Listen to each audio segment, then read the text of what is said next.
Welcome back to another technical deep dive here in the debug zone.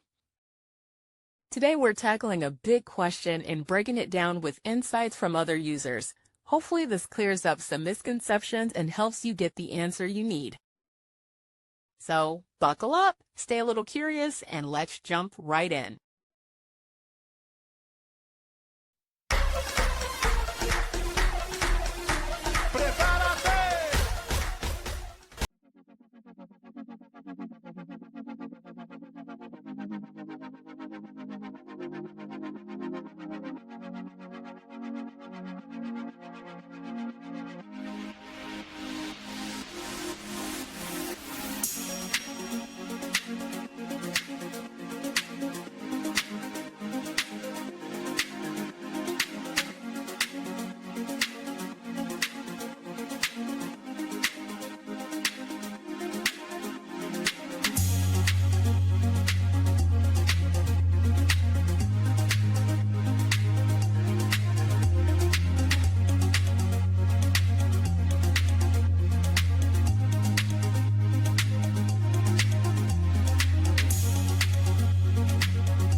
And that's a wrap.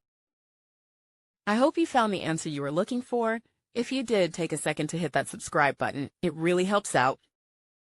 And let me know in the comments which solution worked best for you. See you next time in the debug zone.